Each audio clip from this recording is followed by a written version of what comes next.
बिस्मिल्लाहिर्रहमानिर्रहीम। अस्सलाम वालेकुम नाज़रीन, मेरा नाम साकिब राठौर है और मैं इस वक्त मौजूद हूँ सुप्रीम कोर्ट ऑफ पाकिस्तान की बिल्डिंग के अहाते में। यहाँ आज गेमा गेमी अरूज पे है। वजह यह है कि PTI की मखसूस नशिस्तों के ऊपर आज एक बड़ा फ़ैसला आना है। पाकिस्तान तहरीक इंसाफ और सुन्नी इत्तेहाद कौंसिल की जानिब से यहाँ दायर की गई दरख्वास्त पर इस वक्त तक 8 समातें हुई हैं और उसके बाद 22 घंटे 39 मिनट तक ये केस यहाँ पे सुना गया। सबसे ज़्यादा ये एक फुल कोर्ट था। 13 जजों ने इस समात में हिस्सा लिया। अब ये केस था क्या? पाकिस्तान तहरीक इंसाफ ने जब अपनी इंतखाबी फ़हरिस्तें इलेक्शन कमीशन में 8 फरवरी से कबल जमा करवाईं और उसके बाद उसकी जो फ़हरिस्तें थे वो इलेक्शन कमीशन ने लेने से इनकार कर दिया कि आप एक सियासी जमात नहीं हैं। उसके बाद जब पाकिस्तान तहरीक इंसाफ ने सुन्नी इत्तेहाद कौंसिल के साथ इत्तेहाद किया तो उसके ऊपर उन्होंने सुन्नी इत्तेहाद कौंसिल के प्लेटफार्म से मखसूस नशिस्तों के लिए अपनी फ़हरिस्तें जमा करवाई। इलेक्शन कमीशन ने इसी दौरान यहाँ जो जब फ़हरिस्तें जमा करवाई और PTI जो है वो पेशावर हाई कोर्ट से रुजू कर चुकी थी। पेशावर हाई कोर्ट से वहाँ पे स्टे मिल गया और स्टे मिलने के बाद दूसरी तारीख आई तो वहाँ से पाकिस्तान तहरीक इंसाफ की जो मखसूस नशिस्तें थीं उनके ख़िलाफ़ फ़ैसला आ गया। उसके बाद यहाँ साहबज़ादा हामिद रज़ा और कंवल शोज़ब की मदीयत में यहाँ पे एक दरख्वास्त दायर की गई, जिस दरख्वास्त में उन्होंने मखसूस नशिस्तों की मांग की। अब ये जो 8 समातें 22 घंटे का एक तवील केस सुना जाना और उसके बाद 9 तारीख को केस का फ़ैसला महफूज हो जाता है और आज वो दिन आ गया जिस दिन इन्होंने सुप्रीम कोर्ट ऑफ पाकिस्तान के फुल कोर्ट बेंच ने आज ये फ़ैसला सुनाना है। इसके ऊपर सहाफ़ियों की भी राय जानेंगे। हमारे साथ मौजूद है सीनियर जर्नलिस्ट है और कोर्ट रिपोर्टर है सोहेल रशीद। सोहेल साहब, गुज़श्ता रोज़ आपने एक ट्वीट किया था इलेक्शन कमीशन की जानिब से एक मेंबर के ने जो अपने रिमार्क्स दिए थे, वो क्या तफसीलात हैं? देखें, जब इलेक्शन कमीशन ने फैसला दिया था कि सुन्नी इत्तेहाद कौंसिल को मखसूस नशिस्तें नहीं दी जा सकती, इस पर तमाम 5 मेंबरान का इत्तफाक था।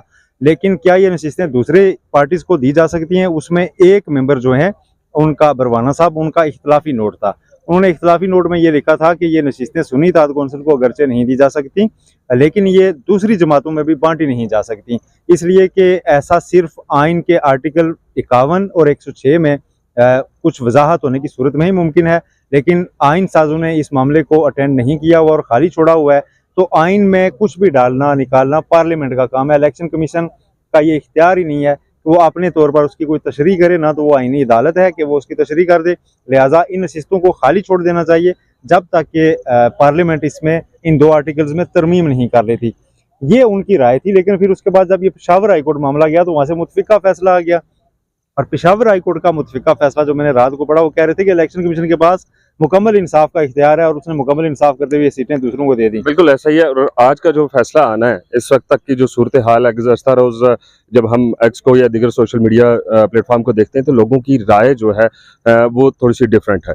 क्या कहते हैं कि आज का जो फैसला आएगा, क्या उससे एस्टेब्लिशमेंट खुश होगी या फिर उससे पाकिस्तानी अदारे मजबूत होंगे या सुन्नी इत्तेहाद कौंसिल के लिए ये कोई हवा का झोंका होगा? ये इस केस का सिर्फ ताल्लुक पार्लियामेंट के अंदर होने वाली तश्कील से मुतल्लिक है। खुश या नाराज़ इससे सियासी जमातें ही होंगी, इदारों का मेरा नहीं ख्याल कि इसमें हम जब अट्रैक्ट करते हैं खुद उन चीज़ों को तो सुन्नी इत्तेहाद कौंसिल की अपील है कि हमें दी जाए, या कम अज़ कम ये उन्होंने कहा नहीं लेकिन दिल की ख्वाहिश उनकी यह है कि हमें नहीं देते तो किसी को ना दें, दूसरों को भी ना दें, ठीक है, रकीब को भी ना मिले। तो उनकी ये ख्वाहिश है, इतनी सी टोटल बात है। और इसमें आउटसाइड चांस है कि ये सारी नशिस्तें PTI जो बाज़ाहिर मांग नहीं रही, वो कहती हैं कि सुन्नी इत्तेहाद कौंसिल को ही दें। शायद मुकम्मल इंसाफ की जो मैंने बात की थी, अगर इलेक्शन कमीशन मुकम्मल इंसाफ कर सकता है तो सुप्रीम कोर्ट के कुछ जजेस कह रहे थे कि मुकम्मल इंसाफ करते हुए ये असल में लोग PTI के हैं, तो इनको PTI करार दें और PTI को मखसूस नशिस्तें भी दें। तो एक चांस ये भी है कि ये चांस है कहीं ना कहीं कि पाकिस्तान, हाँ बिल्कुल, जजेस आप ओपन कोर्ट में कह चुके हैं तो जजमेंट में भी कह सकते हैं कि ये पाकिस्तान तहरीक इंसाफ के लोग थे, ये पाकिस्तान तहरीक इंसाफ के ही हैं और ये जाएँ। 3 जजेस का कहा गया कि 3 जजेस ने महफूज फैसला सुनाना है, फिर अचानक से तब्दील हो गया, 13 जजेस पे आ गया।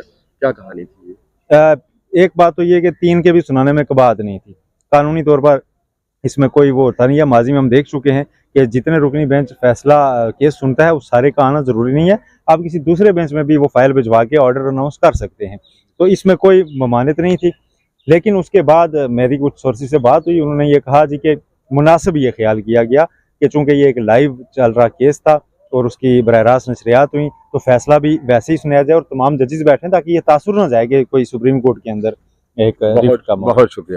जी, इलेक्शन कमीशन ने सुन्नी तहत कौंसल की जो मखसूस नशिस्त से मुतल्लिक जो दरख्वास्त थी उस पर जब समाअत की और जब इसके खिलाफ फैसला दिया तो उसमें आइन का जो आर्टिकल 53 है उसके सेक्शन 6 के तहत और जो इलेक्शन एक्ट 2017 है उसका 104 जो सेक्शन 104 है उसके तहत फैसला दिया था कि जो मखसूस नशिस्तें हैं वो सुन्नी तहत कौंसल को नहीं दी जा सकती, क्योंकि इलेक्शन कमीशन ने कहा था कि जब मुख्तलिफ जो सियासी जमातें जब वो इलेक्शन में हिस्सा लेती हैं तो जब वो इलेक्शन से कबल ही जो मखसूस नशिस्तें हैं उसकी लिस्ट इलेक्शन कमीशन को फराहम करते हैं, उस जिसकी बुनियाद पर जब वो इलेक्शन में हिस्सा लेने के बाद वो जो जमात है जब वो पूरे पाकिस्तान से कौमी या सूबाई असम्बली जो सी नशिस्तें लेती हैं उनको उसी तनासब से उनमें फिर वो नशिस्तें तकसीम की जाती हैं, क्योंकि सुन्नी तहत कौंसल ने बतौर जमात इलेक्शन में हिस्सा नहीं लिया था और ना ही उन लोगों की जानिब से इलेक्शन कमीशन को दरख्वास्त दी गई थी मखसूस नशिस्तों के लिए। तो इलेक्शन कमीशन ने जो इलेक्शन कमीशन का एक्ट है उस 2017 उसके सब सेक्शन 104 के तहत यह फैसला दिया था कि उन्होंने चाहे पहले दरख्वास्त नहीं दी, लिया तो उनको ये मखसूस नशिस्तें नहीं दी जा सकती। और जब ये फैसला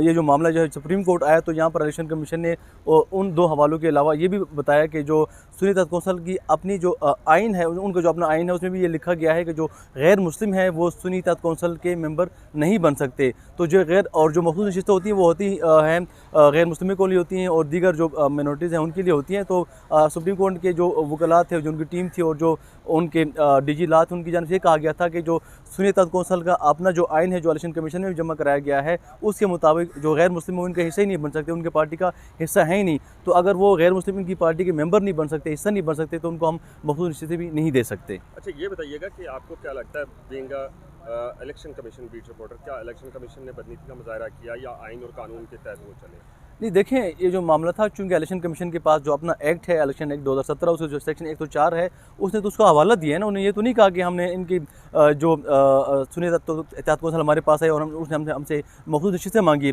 उन्हें सिर्फ इलेक्शन एक्ट का हवाला दिया और ये कहा कि जितनी भी सियासी जमातें थी, चाहे वो पाकिस्तान तहरीक इंसाफ थी, पाकिस्तान मुस्लिम नून थी, पीपल्स पार्टी और जमीयत उलमा इस्लाम समेत MQM थी, उन तमाम पार्टियों की जानिब से इलेक्शन से कबल उनको मखसूस नशिस्तों के लिए दरख्वास्तें बाकायदा जमा कराई गई थी। और सुन्नी तहत कौंसल का मामला ये है कि उन्होंने बतौर जमात ना तो इलेक्शन में हिस्सा लिया और सबसे जो बड़ा ब्लंडर था उनका सुन्नी तहत कौंसल का वो ये था कि उन्होंने इलेक्शन से कबल जो अपनी मखसूस नशिस्तों की जो तरजीह फहरिस्त होती है वो जमा ही नहीं कराई। अगर एक जमात तरजीह नशिस्त जो फहरिस्त है वो जमा नहीं कराती तो फिर बाद में हमसे मखसूस नशिस्तें किस कानून के या किस एक्ट के तहत हमसे मांग सकती है।